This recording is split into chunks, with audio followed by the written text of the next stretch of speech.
It's the China Banquet in Newcastle for a tempting, mouth-watering buffet that you'll enjoy every time. China Banquet is open Sunday through Thursday, 11 a.m. to 9:30 p.m., and Friday and Saturday, 11 a.m. to 10 p.m. Call for takeout or eat in their pleasant surroundings. China Banquet is located at 102 North Jefferson Street in Newcastle. Call 724-658-7777. That's 724-658-7777. Bill's Bake Shop will make you happy. Owner Bill Cast and his staff keep the tradition going with all the bakery items you remember as a kid. Just to name a few, Bill makes cream sticks, cinnamon rolls, bear claws, cream horns, cannoli, cakes, pies, cookies, bread, pizza, and more. You can also buy homemade cavatelli and ravioli. Bill's Bake Shop, located 228 North Liberty Street in the Mahoningtown section of Newcastle, is open Tuesday through Saturday, 7 to 5, and Sunday, 7 to 2, closed Monday. Bill's, where smiles are everywhere. Call 724-654-4223. They look like you should be able to find them in a lot of the bigger, more expensive department stores.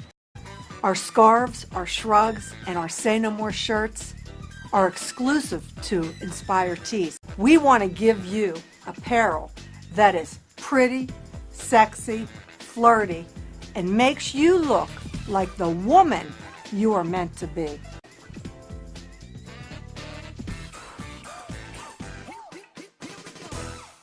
And one thing, education's actually been very important to me too. I've written a lot on it, and through my website, the Washington Outsider, there's a tools for analysis education area if you want to, and I talk about kind of a different. A kind of different learning strategy where we learn to learn, we learn skill sets and stuff. So, and I know education's the STEM and stuff, or you hear Common Core, STEM, keywords like that coming up. A lot of people are like, well, we don't really want that. Now, I know it's not your area of expertise, but the governor seems like a very compromising person. Well, he was a businessman. He knows how to work things out, and I will say, he's very pleasant. I may not agree with him on some issues. Is it okay to disagree with him? It is, yeah. You can tell him to, because we were invited over to the governor's mansion. It was actually a bipartisan group of Democrats and Republicans, and there was issues I agreed, there was issues I disagreed, and I told him where I had concern. But he went around the table and asked what priorities were for everybody. Okay. And one time he even stopped by the office. He walked around the Capitol, and that's very something that's been very rare in my 20 years. So he is reaching out, trying to work with us. But like I said, there are just some issues I don't agree with him on, and others I do. So you got to work out, and like I said, a lot of times it could be a regional issue. Yeah. It could be something other than just a party issue. But hey, no matter who the governor is, I've tried to work with him. I worked with Governor Ridge, Governor Schweikert, we had Governor Rendell, and Governor Corbett. When we did some of our stuff with the Veteran Affairs, I attended a few bill signings with Governor Corbett. Okay, and there was issues I didn't agree with him on. But you still, out of the governor, you must respect the governor. Okay. And you can agree to disagree. Okay, and I think that's the message. A lot of times things become so polarized. You see this happening in Washington, D.C., to a lesser extent in Harrisburg, and that's not good for anybody. No, and that brings me to one point, is a lot of the nationalized politics, the national parties, is that impacting the state parties or the Commonwealth parties? Well, it does somewhat. We're not as bad as Washington when it comes to, I have a lot of friends on the Republican side, even though we may disagree on some issues. That doesn't mean you don't have go and have a dinner with them. With our committee, we've had bipartisan dinners. And you guys talk. Is there a difference when you hit that Capitol? Yeah. I would say, I've said this before, is when you get to, in Washington, at least in Washington, you put your step on that Capitol Hill. The first step, the campaign trail ends there. In D.C., they seem to think it ends at the pulpit. No, when your election's over, it's time to put the election behind you. And now it's time to get to work and get things done. My committee's been very bipartisan. Steve Barr is my counterpart on the Republican side. He's the majority chairman. Our staffs work together. We've had joint committee dinners to try to work out issues. We're dealing with veterans. We're dealing with public safety. That's not a Democrat or Republican issue. Our goal is to do what has to be done for the best of the Commonwealth. And some committees are a lot more partisan than ours. okay? But at the end of the day, you still have a job to do, and sometimes you've got to put the politics aside, because if you don't do it, I mean, the people that are going to hurt are your constituents. Yeah. And, with Washington, D.C., it's deteriorated over the years because they don't sit and talk to each other, okay? Yeah. I've had times where, we're a little different in Harrisburg because we spend more time together. We actually physically stay on the House floor when you have debates. So you could be on that House for 4, 5, 6 hours. That gives you a chance to talk to people. Yeah. But, there's issues you try to work on with your colleagues on the other side. Yeah. And, Elder, for example, State Senator Elder Vogel. Yes. Is he still on the Appropriations Committee? Senator Vogel, I know, chairs the Agricultural Committee. Oh, he does? Over in the Senate. Oh, okay. Yeah, he became a chairman of Agriculture. I work with Senator Vogel. There's many issues that are a concern to Lawrence County. What we've done over the years up here, when Senator Brooks was here, I'm sorry, Representative Brooks just became senator. She replaced Senator Robbins, who was a very good guy. I work well with him. Senator Vogel as well. We had Senator Laval, who was there. And you try to work with them. And we always try to, when issues of importance for Lawrence County, we would sign joint letters of support. If it's an economic development project, we all would want to be on the same page. Yeah. So we've been fortunate. In some areas, they'll fight with each other, but we really haven't had that. We have cooperation. Our staffs work together. Okay. So I think that's, a message we need to send out. At any time, we work with the chamber. We've worked with labor leaders. Yeah. We try to get everybody on the same page, because if you can do it that way, you don't want to have a message that, you're having internal fights, and a lot of times it's little petty stuff. Yeah. But it's not a message you want to send out there. You want to show that everyone's on the same page here in Lawrence County. We want to offer opportunities for companies that may want to come. Yeah. If there's programs, the Keystone Opportunity Zone, in Newcastle, where companies can come and not pay taxes for so many years, those are opportunities that you need and you want. So, working together, I think, is the way to go. Okay. So there's a lot going on in terms of cooperation, and that's I think you're really driving home this the Commonwealth government is not broken. No, we have issues and we have problems. I'm not saying it's perfect. We have issues. We have 203 legislators with 203 people with different ideas sometimes. Okay. And, it's not always going to go smoothly. And right now we're talking. And when it comes to money, people. Well, someone once told me, he's like, I'm fine. I'm the nicest guy in the world until someone messes with my income. That's correct. And so. Well, the problem you have is, when the purpose of the appropriation hearings, you bring every agency in the state before the Appropriations Committee, and you have to justify the money that you're asking for. Yeah. And they're telling you their program is good. And we have a lot of good programs that work. Yeah. We want to make sure they're efficient and working well. You don't want to spend more than you have to, but a lot of them have to be funded. So it's not where, it's easy to say, well, we're just going to cut all the waste, fraud, and abuse. We've been saying that for years, and we've done a pretty decent job of actually. Pennsylvania's budget's been trimmed. It's been trimmed for the last 4 years, or 5, even under last Rendell budget. So you can only do that for so long. Yeah. When you look at a lot of our local social services, they provide valuable services to many of our residents here in Lawrence County, especially our disabled community, mental health community, things like that. That's very important because these people need to be taken care of. It's Butts Flowers when you want a wide variety of flowers for any occasion. They also have a selection of fine gifts and more.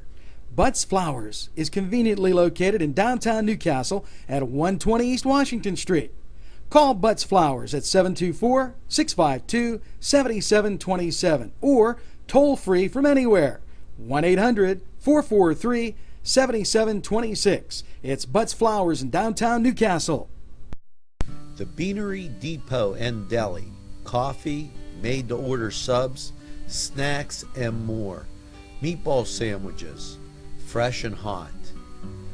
Pepperoni rolls, fish sandwiches, chicken, milkshakes. The Beanery Deli. When you're hungry for something special, and it won't cost you a lot of beans. Wow, yes, it's fun to go to the Y, and now with great affordable rates. It's more swimming, more exercise, more family time. The YMCA in downtown Newcastle, or the Y Zone on Eleanor Drive in Shannon Township, welcomes you to a variety of programs, exercise, and fun events. And when you look at something such as the welfare budget, okay, 80% of the welfare budget is nursing home care. Yeah. Okay. Those are 80%. Yes, if the welfare budget goes for nursing home care. Okay, What so- happens there is when people, it could be your grandma, it could be your mom. What happens is they're at that point they can't be taken care of. Okay, so Okay? Once- people just think of welfare. Can I just Sure. No, you go right ahead. They think of welfare. They say people who don't want to work. That's Correct. what they hear. But you're saying 80% is actually towards the elderly and people who are no longer able to care for themselves Exactly. because of age. Because of age, because of a disability, what happens, they have nobody, or the family can't take care of them. What will happen is you will go to a nursing home facility. Okay. They will take your house, they will take all your assets. Yeah. And once all your assets are gone, then they go on Medicaid, which is welfare program. Okay? And I've mentioned some stuff that maybe that the way they approach that issue might not be so the best option, but in terms of taking everyone's property, because it does have ripple effects to the younger generations. It does, but that's that what is happened. how- The senior has to give everything up before the state will pay. You lose everything, and it's happened because you get a sickness that you could be the healthiest person today, and 2 weeks all of a sudden you get diagnosed with something that's very bad. Yeah. And someone has to take care of you, and like I said, our nursing homes are full, and a lot of that comes from the state. So you want to make sure that they're good facilities for these people. These people have lived a good life. They worked hard, and through no fault of their own, they got sick. And so kind of it's basically these people. The 80% of the welfare budget is going to people who are non-curable. Yeah. So there's no getting them better basically right now. No, and they have to be taken care of. I mean, you can't throw old people out of nursing homes, and I mean that's the problem. So when we say we're going to cut, well, we have a 20% really to work with, and nobody wants anyone that's committing fraud on welfare. We want people to have an opportunity to work. Okay, and I voted. We had a bill one time. If you're on drugs, that you shouldn't be on welfare. I voted for that. I think that's a bipartisan thing. But you have people that are it's through no fault of their own. They may be disabled. They have issues. Okay, we can't let people starve. Okay, or you're going to have other social problems in the community. You're going to have crime and everything. Yeah. And so maybe on that 20 and a little point on the 20% is if you are going to work on either getting them jobs or if they become dysfunctional, finding ways to make them more functional.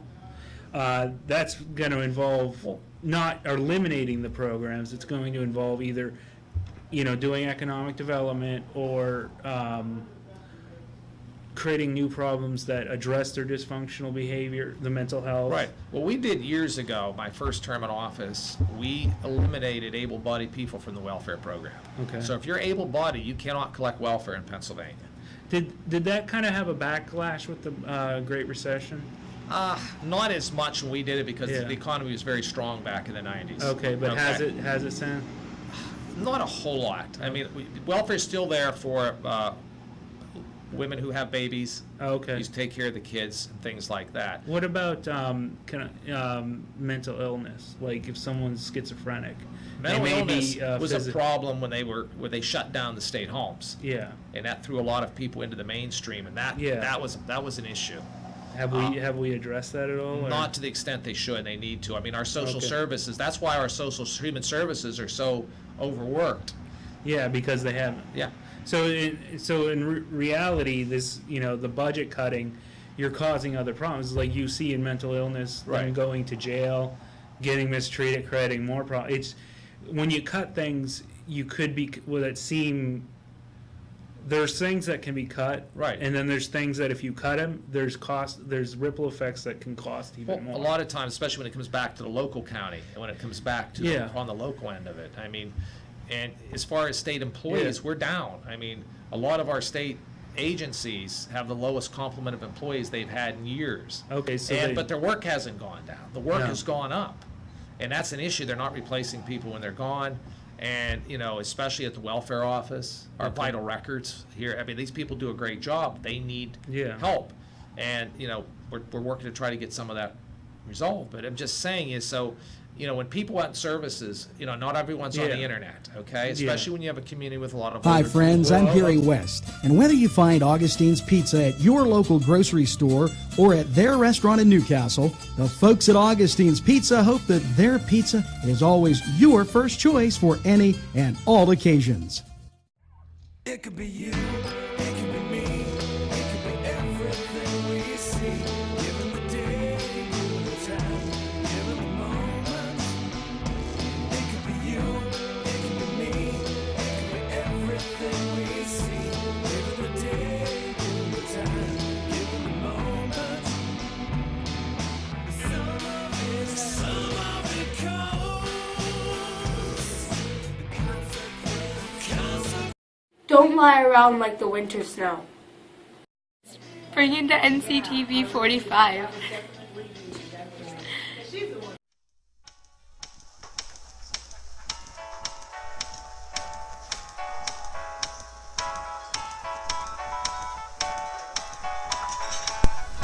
The Crane Room for your lunch and dinner rendezvous. You'll enjoy their pleasant atmosphere. The Crane Room takes pride in their wide variety menu. Appetizers, sandwiches, soups, salads, entrees, pasta, and the best burgers in town.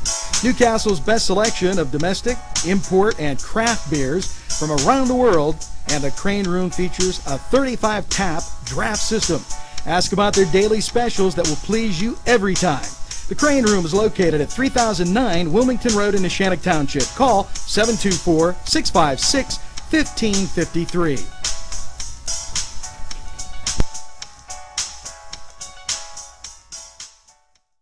The Globe Leader, your hometown newspaper since 1880. Go to nwglobe.com to read fascinating articles. If you know someone who would enjoy this amazing publication as much as you do, why not give them a gift subscription? I'm excited about getting this into the homes of as many people as possible. Please send their email address and we'll do the rest. Call 724-946-8098. That's the Globe Leader, your hometown newspaper since 1880. One of the concerns I've just had in general is that kind of the way maybe the government needs to reform some of the programs to keep up with the changes in our society, and maybe it kind of goes along with the education, but the next generation's different than the previous. Sure. In the way we learn, the way we think. Reforming kind of government programs is, how would we be, is there ways we can be more open about, say, this is a great program, can we make it more effective? Yeah, I mean, that's something we do every year. I mean, every program is looked at. That's part of the budget process, Yeah, okay? I mean, can we- You want it to be efficient, but it has to reflect the changing times out there. Okay. I mean, a point you make about some of the kids today aren't kids that we had 10 or 15 years Yeah. ago. They have different skill levels. They're more into different and technology. there's a so we dynamic need learner now. programs that tap into those resources. You Yeah. have to be able to do that. And every government program, it always evolves. Programs don't run the way they did 15 or 20 years ago. That's good. Okay? But then there's good and bad. Now you get on the phone and you're on the phone an hour, where you used to go into an office in Newcastle and get serviced. Yeah. Okay, so you have to have a good balance there between the new technology, but you still need personal contact. Nothing's more frustrating to make a phone call and get all these push one, push two, And they don't answer. and no one answers, and that's or there's no answer to your yeah. question. So it makes it more difficult. So the one thing we're hearing from you, that the budget fight, there's going to be maybe some issues we're going to be seeing in the Yes. news about the budget. Education's the priority. Yes. They've got to figure out some long-term issues, some broader. The one thing I want you to take back to Harrisburg is maybe, because I know Governor Wolf he's very much into education. Education's been very important to me. I've never stopped learning. Yeah. Is that the one thing I would say to them is they maybe, and it's not the government, it's the education system. I don't think they're kind of into this lifelong learning a lot, and what I'd like to maybe update that thinking a little bit to more learning to learn. That's a phrase I use, and that's where you train people with more dynamic skills. You know how to read, you know how to do math. Those are highly applicable skills. I think the more you have, the more skills you have, the more marketable you are, and I think that's a good plan. Well, these aren't just skills; they're dynamic skill sets. So they change. So you can you have to have adapt to the environment. flexibility because the environment will change. And I'd like to send that message to employers too: is start hiring more people with the more dynamic. Well, I think a lot of them are starting to. They're looking for people Yeah. that they can train, but they have to have that certain skill set to begin with. Yeah. And then they mold you into what they want you to do. And then hopefully, if you have the skill set, they can remold you as Exactly. as your No, that's job title important. That changes. is very important to small business. Yeah, and that's the thing is if you get one person who just knows how to do one thing, Right. then you're kind of done for. Exactly. And if you're not willing to work with them to teach them that one thing in the first place, Yep. you miss out on a lot of opportunities. So, and that's how, Lawrence County, the whole region's going to compete. Pennsylvania, and the country as a whole that's how we do a lot. So one other thing I would also add is that we've been concerned in Newcastle about some of these properties being owned by outside interests from like Texas. That's always a problem in small, especially third-class cities.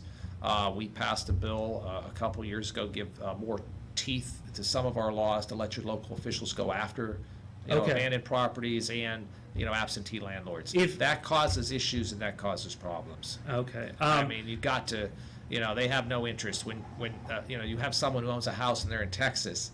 Yeah. And they let anybody stay there, and then you have problems. That could kill a neighborhood. I worry also about some of these abandoned buildings if they're not using them as tax breaks.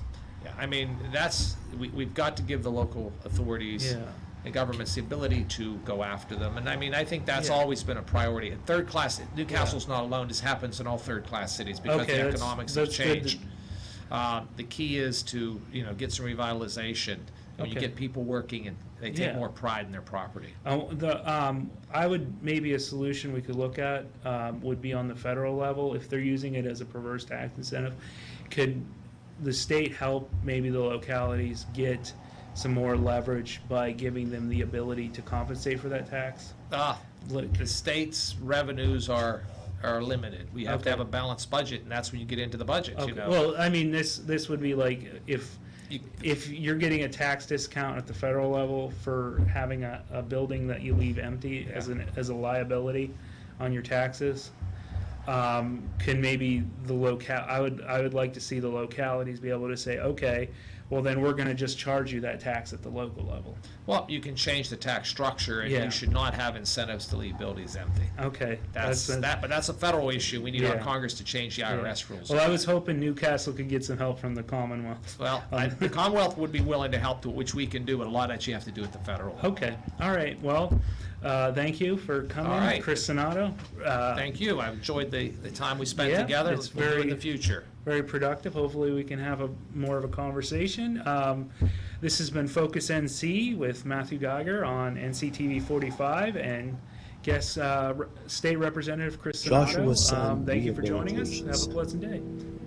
From the moment you arrive, you know that you're in the right place.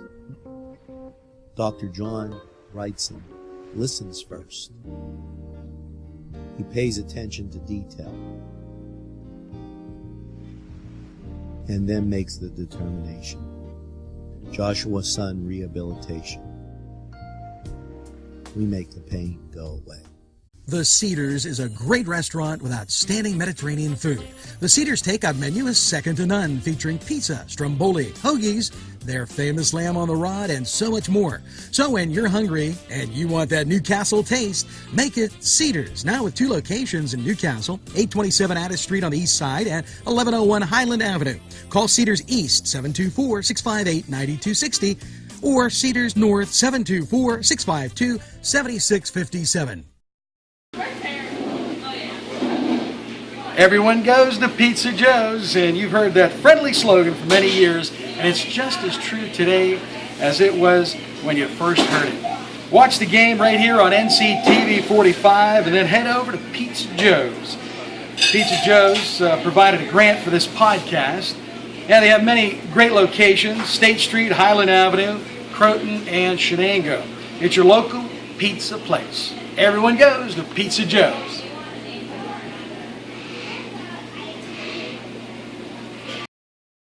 Don't lie around like the winter snow. Bring in the NCTV45.